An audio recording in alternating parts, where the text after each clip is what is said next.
A new Chinese animation is on its way to becoming a box office hit. Ne Zha 2 has already broken the record for China's highest grossing film. So you're telling me that there's a new movie in theaters that is somehow already the highest grossing animated film of all time? It's based off a Chinese folklore that millions of Chinese would already be familiar with. The world first responded to Ne Zha with a who? Well, Ne Zha the boy is a character from ancient Chinese lore famed for stirring up the sea. Ne Zha the film is a Chinese animated blockbuster that's stirring up global cinemas. Oh my gosh, amazing. It was incredible. Such a beautiful film. It was the first Chinese animation that I've seen, and I absolutely loved it. They're going to be surprised with all the graphics that's in it, how the movie just pop out at you. I love the clothing and the music, and I love the dragons. The dragons are really cool. I love fictional animals, so that was really cool. It's a non-Western narrative breakthrough. Ne Zha 2, a sequel to the 2019 hit, now ranks 7th on the all-time global box office chart. The first film produced entirely outside Hollywood to claim such a spot. The film, based on the legend of the demon child, is writing a legend of its own.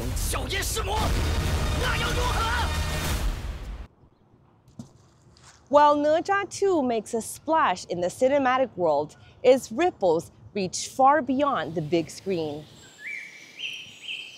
Yibin in southwest China's Sichuan province. The city perched on the banks of the Yangtze River has always attracted seasonal visitors. But this year, tourism has soared, with the city claiming historic ties to the boy god.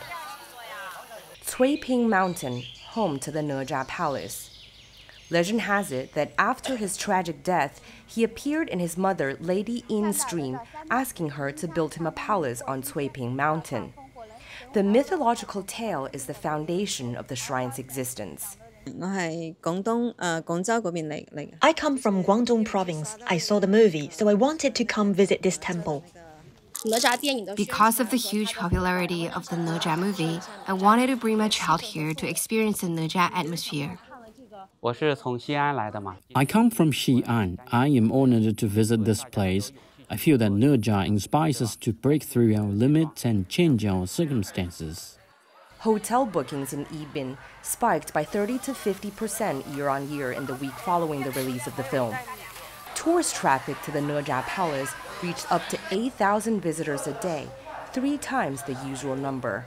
I especially remember one auntie who told me that she traveled over 20 hours from Guangdong province just to visit our Ne Zha Palace. Her group of more than 10 people made the same long trip, and there were even tourists from Thailand and other countries. The film is making waves in Southeast Asia, dominating the silver screen in Singapore, and being rolled out in the Philippines, Malaysia, and Thailand. Here in Yibin, though, Ne Zha is far more than just a screen hero. Locals here told me there was an old temple on this side which was built centuries ago, and this one standing right now was built or rebuilt back in 1991. So we can see there's a long-standing Ne Zha worship tradition here in Yibin City, and it's not something that's just been invented for tourism. And that tradition is something that the locals here are actually quite proud of. In Yibin, from folk traditions to ancient relics, attractions and cultural sites linked to Ne Zha can be traced back at least 1,000 years. There are more than 20 historical and cultural landmarks related to Ne Zha, from the divine child's descent to the havoc in the East Sea, including Ne Zha's palace, Chentang Pass, Ne Zha's birthplace, and Rebirth Pavilion, all of which mirror the narratives found in the myths. As a result, many regard this city as the hometown of Ne Zha. Viewing him as a child of Yibin, it's a sentiment deeply felt by the locals. Online, a playful battle rages. Which city is Ne Zha's true hometown? Cities staking their claims, citing geographical and historical references. Tianjin is also making a strong case. The city in northeastern China has a sub-district named Chentangzhuang, and according to local lore, it equates to Chentang Pass, the very area once garrisoned by Ne Zha's father.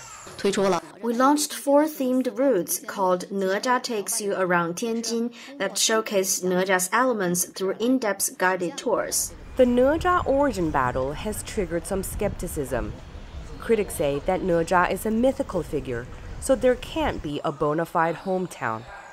Perhaps it's not a factual title to be won, but other experts see the clashing claims as a win for all, fueling cultural pride and sparking consumer spending. Some places might not even have deep historical ties to Nezha, yet he belongs to all of China, a shared cultural icon for every Chinese. That's why regions and organizations have every right to ride the Nezha wave and channel his energy to build their own cultural and tourism initiatives. It's a business strategy, and it fuses local strength with high-profile IP elements. It's a creative integration. In a sense, wherever there are Chinese communities, you will see Nezha-inspired cultural tourism emerging. This isn't just a regional affair. It's a nationwide, pan-Chinese cultural tourism bonanza. Yibin's claim is strong. In 2019, the city was awarded the title of Hometown of Nezha Culture by China's Folk Literature and Art Association. But the film plus tourism model is driving a wanderlust all across China. Online travel platforms reported that searches for Nezha 2-related attractions surged over 40% in February. Li Xiang, an associate professor at Sichuan University's College of Arts, believes the travel boom isn't just about trends, it's about pride. From the end of last year to the beginning of this year, China has experienced a series of cultural events, including the explosive success of Black Myth Wukong, as well as advancements in artificial intelligence like DeepSeek. I believe these events might, in turn, stimulate cultural consumption, because, in a very tangible way, they've strengthened people's cultural confidence and their sense of identity with the country's culture. Black Myth Wukong, China's first blockbuster video game. Since its launch last August, it quickly set the record for the second most concurrent player count on Steam. But what solidified the milestone status? My colleague Yang Chengxi reporting on its success during the height of the monkey fever. Wukong is a character in the classic novel Journey to the West, which for many non-Chinese gamers worldwide is known primarily through loosely adapted anime and games from outside China. Black Myth Wukong represents the first major opportunity for a Chinese team to present its own interpretation of this ancient classic. For the longest time, I got to play as Japanese ninjas, Arab assassins, and Greek gods. And now I'm playing as this powerful Chinese monkey in a AAA game. China has much more to offer for the global gaming scene, and many would hope that this is only a start. It's only a start on many fronts. Black Myth Wukong was seen as a milestone, a super IP which has laid down the infrastructure for a cross-industry gold rush. Co-branded goods flew off the shelves, from collectible figurines to coffees and stamps, bikes to clothing. Where Wukong cracked the door, Nezha kicked it open. Character-driven toy stores are the hangout spot for China's Generation Z nowadays. The practical purpose of these toys is probably zero, but for young buyers, they're emotional anchors, almost like owning a piece of the stories that you love. These products sold out just days after the film came out and are now available only through pre-order, with some waiting times stretching into the summer. It's really popular, completely sold out. It's out of stock nationwide.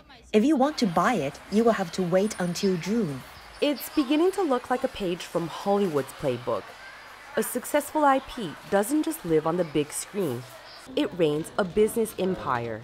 Some of my favorite stuff we do at Marvel are the toys. By some estimates, Marvel's merchandise sales topped $40 billion by 2020, more than every single Marvel movie combined. And then there are the Disney World rides that rack up 70% of the company's operating income. Nezha's IP journey has only just begun. To grow into a Marvel-like franchise, it needs a fully developed commercial ecosystem. Only when China's film market grows in scale with a mature industrial system and each IP gains stability will market risks drop and development will gain steam. Ultimately, industry spawned from an IP should have no boundaries. It's limitless. Anything can be bolstered by an IP plus approach. We all have basic needs: clothing, food, shelter, transport, and our demands drive consumption, and consumption creates new markets. Driving the IP's growth is more than just fandom. The film also rekindles a deep sense of cultural pride, which in turn feeds into its success. The storyline is loosely inspired by the Ming Dynasty novel Investiture of the Gods, dating back 500 years. Cutting-edge technology helped to bring ancient stories to life. This is where it all started for Ne Zha, an unassuming office in a government-subsidized incubator park in Chengdu. The place has become a tourist attraction itself, symbolizing how a scrappy, homegrown team has flipped the script on global cinema. For too long, Chinese stories were filtered through a Western lens. Mulan's warrior spirit translated into a Disney musical. Kung Fu Panda's humor wrapped in Hollywood punchlines. Don't tell monkey. But the lens is shifting with Ne Zha too. Executive producer Chen Changjiang told me the team's decision to keep all productions in China rather than outsourcing it abroad was driven by a deeper cultural connection. People who lived the story must tell it. The domestic team all speak the same language, so no translation is needed. When you mention Ne Zha, they know everything about him, his past, his future, his origin. For example, something as simple as the golden cudgel, we all know what it is, the staff used by the Monkey King, the sea-coming needle. Over there, they don't know that. You have to explain to them where the golden cudgel came from, how it was made, and you end up explaining the entire 5,000 years of history. So this is the communication issue that arises from cultural differences during collaboration. Critics had worried it might be too Chinese to travel, but raving reviews quickly dismissed those concerns. So it's obviously there's a lot of great action, but there's also a lot of touching scenes. There's also a lot of philosophy.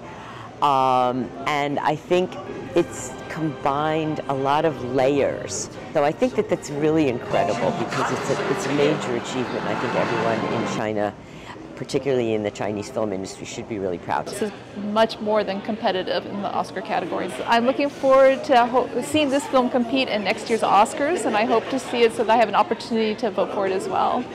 I'm so encouraged by what's happening in the Chinese animation market, and I just want to encourage all the script writers and animators and artists out there to continue to reach for great quality.